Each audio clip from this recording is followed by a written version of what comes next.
Welcome to Cook's Rod Shop. Lot going on.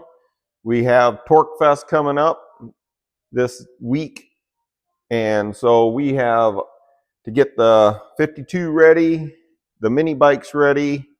So, and then on top of it, we have different projects going on for the 57, trying to get parts ordered in. It's amazing how many people you can talk to that tell you something different, and I even called the companies that actually make the parts and got different information from them on their own parts than what the catalog says about their parts. So really got to figure out what we're going to be buying for that, and I'll kind of run you guys through what's going on in the shop.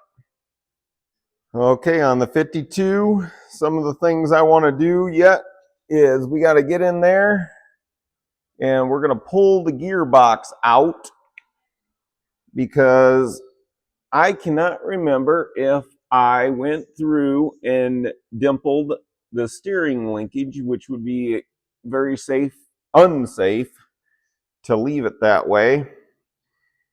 And so we're going to pull it apart, make sure that everything is done right. My suggestion, guys, just make sure to do that right away. That could be a bad deal. Don't get me wrong, nothing's moved, but just a good thing to do it right. I don't like on this truck, I put the lights on to kind of resemble what it would have been back in the day. And I don't like how bright they are. I think I need a little more light back here. So we're going to put a light up in the center of the bed right there for a third brake light. And let me show you what I came up with for that. We got this right here that we are going to make a third brake light out of. I know it's kind of a mess here. Too many projects all at once. But we got the filler neck for the 57 while I'm standing here that we are getting parts together because we're going to have a hit put onto the fuel cell that will hook right back up to this part, and we'll get that all cleaned up. So that is definitely one of the projects going on in here. I'll walk you over to the 57, kind of show you some of the stuff we got going on there. We got our bracket put in for the column. We'll come through here, U-joint from this spot, and head down that direction. Ended up with issues with this piece. Not a big one, just had to drill it out. When they made it, they didn't make it to fit. Would have this project further along, but ended up running into some issues with the steering column does not come with all the parts to mount it. You got to reuse some of the parts that was original to the car, and do not have those parts, so had to do some more ordering.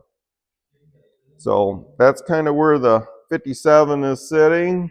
We do have this other seat over here. We are working at getting brackets made and put on there. We're going to try to get that done hopefully yet today. So, and then we're going to be lifting this car back off of the frame because the way things went down, remember, we got to still go back and weld all this up. And should have been done already. But you'll find out you sometimes got to jump around to keep the parts rolling in. So I'm going to get right after this 52 because we got to get that ready. We only have a few days to get that going. One of the first things I will definitely recommend is we need to unhook the battery because we'll be working right around that. And the way I did this is put it behind the seat, used a gel battery. We got that unhooked. So that way if we touch something that we shouldn't, it is good to go. Guys, one of these days we will do a video showing this truck being made. This was a real fun project.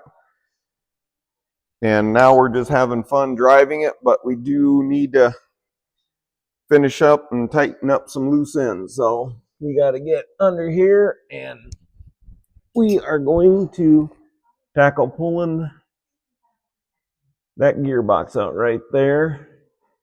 And I know I'm going to get some crap on.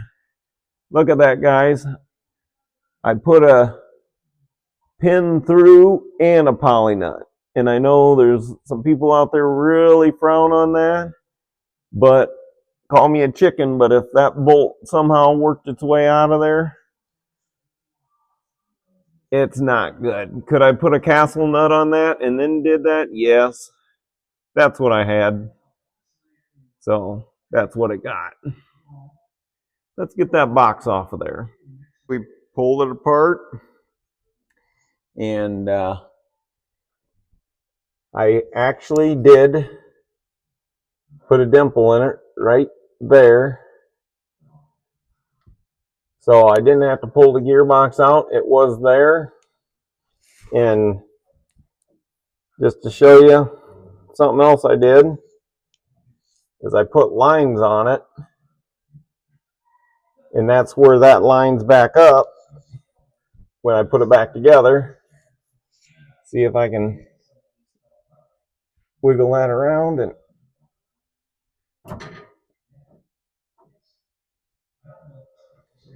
okay.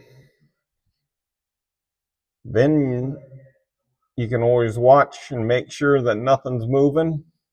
But you can see when you slide it down, it doesn't come out of there anyway. But you always want to know that things aren't moving around on you.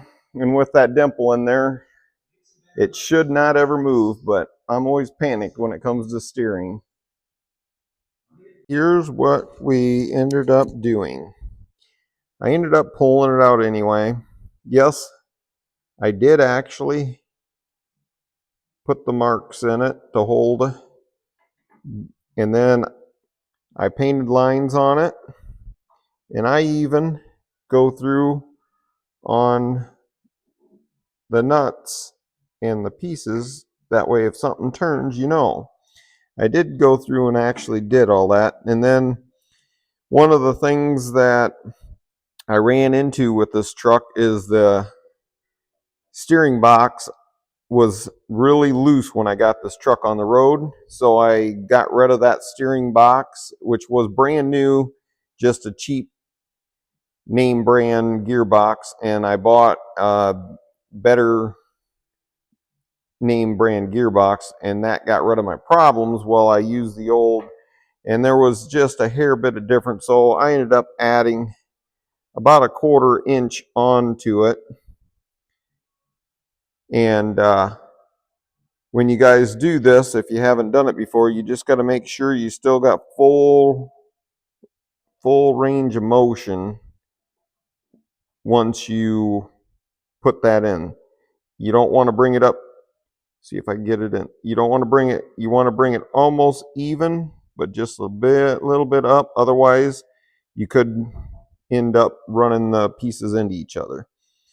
So, and then sorry about the camera.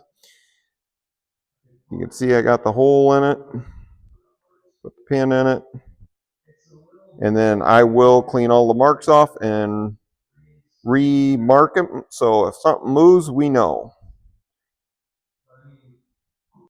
We have it back in, and kind of hard to see, guys, but we put lines on there. That way we can do quick inspections and make sure that it's still in place. We ended up marking all the bolts and nuts, so if they move, that way we can give it a quick look over. And I'm just a little panicky when it comes to stuff like this, so that's just my idea. We took the truck for a spin, and we're going to have to line the steering wheel up a little bit better, but we did get the thing all dialed in. Other than that, we will work on that a little more this week, and playing around with the mini bikes, trying to get them all done. Took those on a spin. We'll show you a little clippet of that.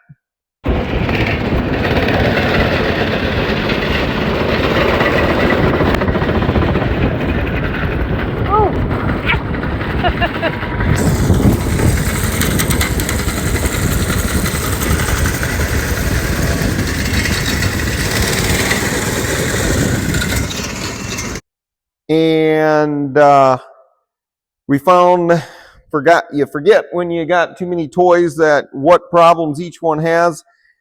This one here, the bucket wants to vibrate loose, so ran over and got some poly nuts, so we're going to get that tightened down. The new one, if you haven't been keeping up, this one here will be there this year. This is our new addition, and we just got to finish up the tank, which we will be working on more on that yet this afternoon. And other than that, the other ones are working pretty well.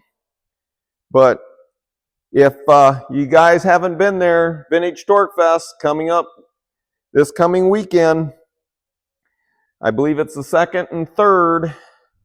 If you guys have a free weekend and can go check it out, if you're into Harleys, they got those. You're into hot rods, they got those. If you're into mini bikes, they got those. And music and vintage racing, dirt track racing, and there's a lot going on. So if you can get out there and check it out, definitely do that and help support the cause. Thank you for following along with our craziness in the shop, and please like, comment, and subscribe.